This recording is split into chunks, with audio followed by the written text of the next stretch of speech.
Our brand was much loved. We were successful, and we were able to adapt in a world of low inflation, reliable consumer demand, stable supply chain with limited geopolitical volatility. But that world's vanished. And in our current iteration, we weren't able to survive. We weren't able to adapt. Those are the words of Nicola Thompson, the CEO of Made.com, when she announced to the market that Made were being bought out of administration by Next for £3 million, when only 18 months earlier it was valued at £775 million. This very sad and public decline of an iconic brand is a warning to all retailers as consumers are cutting back on their discretionary spend in light of the cost of living crisis and an uncertain future. As humans, we hate uncertainty. Psychology has proven this many times over. In uncertain times, consumers stop spending because they're unsure about what the future's going to hold. And for businesses and retailers in uncertain times of recession, they tend to hunker down and protect their core. Back in 1972, when America was entering into one of its recessions, drivers demanded safer tires. Firestone, who at the time were the world's biggest tire manufacturer, they chose to tweak and modify their production line to meet consumer demand. Michelin, one of its competitors, they chose to innovate their production line to meet consumer demand. Michelin won the tire war and is today the world's biggest tire manufacturer. So poor was Firestone's attempt that it was a cause of 250 deaths, and it was given the biggest fine to any company at the time of $500,000.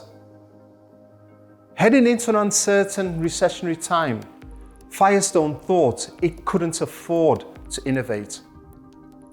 The reality is, it couldn't afford not to. Businesses that innovate have a 2.2 times higher future earning potential. Innovation not only differentiates, but for those businesses, products and services, it drives future valuation. And for businesses that don't innovate, well, they're forecast to have a sluggish future growth. A critical part of innovation is experimentation. And some would argue that without experimentation, there is no innovation. Experimentation is fundamental to the discovery of new insights and knowledge.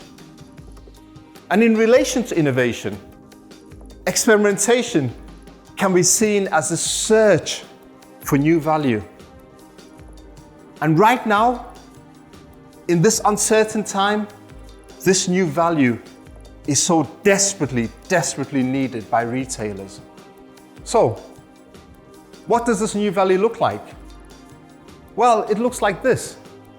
It looks like catching up on lost revenue. It looks like making better decisions faster based upon evidence. It looks like getting your marketing activity to become more efficient for you. It looks like reducing your customer acquisition costs. It looks like increasing your margins. And it looks like getting more from less. And right now, for economic buyers, this new value and its components are at the very top of their agenda. And I'm going to share with you how some of them are innovating with inside their businesses to find their new value. The first thing we're going to look at is optimizing your technology stack. There are approximately 10,000 technology vendors who want to help you and your websites grow. Test them regularly. In this example, we wanted to test this AI-driven search platform against our control. We all know that with search, you'll conduct your search based upon the relevancy of the results, you will click through to the PDP, and hopefully you will buy.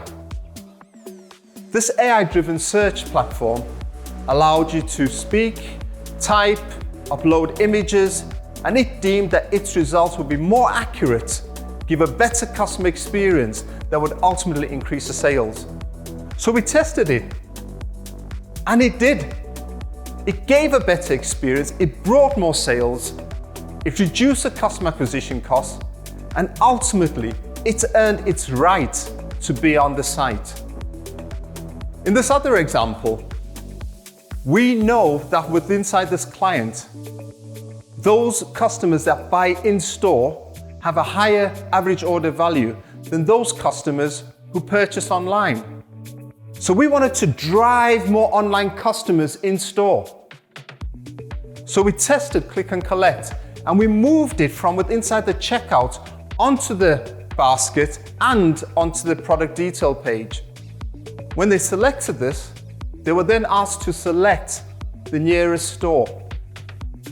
Once that was done, a local map would appear, a Google API map that would show them where the store is. This variation increased the percentage of customers who chose click and collect, which was great because we knew for this segment of customers, their AOV would be much higher. The challenge was, every time somebody interacted with this Google API map, there was a cost associated. So whilst we were able to increase the segments of customers who chose click and collect, the cost for this segment of customers also went up. So we iterated. We ran another test, which was the control against variation 1 and against variation 2. And variation 2 was exactly the same as variation 1, except without the map. Both variation 1 and variation 2 outperformed the control significantly. But there was no real difference between variation 1 and variation 2, which meant variation 2 was a much more profitable option to embed into the site. We were able to improve click and collect customers' percentage in a cost-effective manner. Make it easy for your customers to repeat purchase. Currently, inflation is around 11%, and in the food sector, inflation is anywhere from 20 to 25%. For this client of ours, they are focusing on protecting their core. They're protecting their repeat customers. They know that when you get a customer to move from one purchase to the fourth purchase, that purchase then becomes habitual. So we are working with them from that very first purchase. We are working with inside the CMS system, how we're communicating with the customers before they've even received the food. We're working with them once they've received the food to find out how that food tastes. And we're encouraging them to come back onto the site. And when they come back onto the site, we're working with them to make it even easier for them to repeat purchase. And then when they repeat purchase, we're making it easy for them to move into a subscription model. And once they've moved into the subscription model, we're making it easy for them to amend their subscription and the delivery date. And at that point, they'll have reached their fourth purchase. And the purchase, through the data tells us, will become habitual. Innovate to protect your core. In this next example, we're going to look at making it easier for your customers to self-serve. Right now, we know that inside the retail sector, between 30 to 50% of purchases are returned. And as we enter into this uncertain time of recession, expect those returns to be more. For one of our clients, we identified that consumers were finding it very difficult to know how to return their products. And as a result, they would call the call center. We worked with the call center to analyze the volume of calls that they were receiving. We analyzed the voice of customer data for returns. And we observed customers as they were attempting to return products and the challenges that they were facing. As a result of these insights, we redesigned the My Account area, focusing specifically on making returns easier. The result, we were able to reduce calls to the call center for returns by 43%. This next example is all about redefining how you sell to your customers. One of our clients who are in the blind industry, whereby they sell Venetian blinds, wooden blinds, etc. across their different websites. For every purchase, they offer customers the ability to select a sample and have that sample sent out to them before they actually make the purchase. We asked them why, and they explained that let people see the quality of the products and the fabric. We asked them why. They said because this is the way they've always done it. We asked them why. And they said because this is the way the industry has always sold blinds. We wanted to challenge that industry norm. We believe that you could increase sales of blinds without needing to send out samples. So we ran these two variations. The first variation, we reduced the visual hierarchy for the free samples. And the second variation was more radical, whereby we removed free samples completely. We ran the test for 28 days. Variation 2 outperformed control and variation 1. So we were able to generate more sales by removing the free samples offering. But we had to wait a further 30 days for those customers who had selected a free sample in the control and variation 1. And after those 30 days, we added back in those who came back onto the site and eventually bought blinds. Still, variation 2 outperformed control and variation 1. What was so great about this experiment was that we were able to change an industry norm. We were able to change the way you sold to your customers. We were able to prove that we could sell more by reducing free samples. But the additional benefit is that we were able to reduce the costs. The client was able to cut back on manufacturing costs.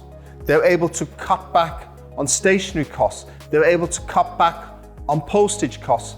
And they were able to cut back on resource costs for servicing the sale.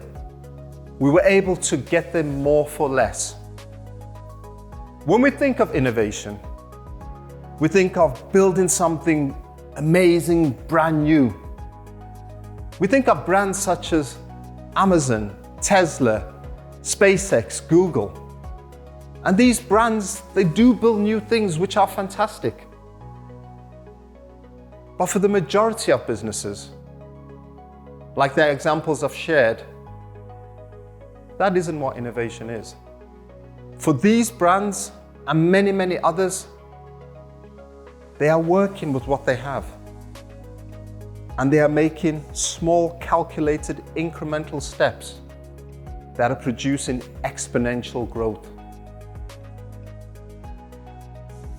Innovation will help save your business. Innovation will help protect your market share.